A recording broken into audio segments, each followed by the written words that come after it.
நம்ம உடல்ல பட வேண்டிய அடி அவர் உடல் மேல் பட்டது.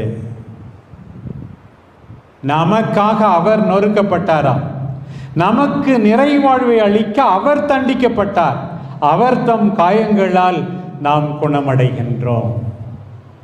நம்முடைய பாவம், அதற்காக அவர் காயப்பட்டார்.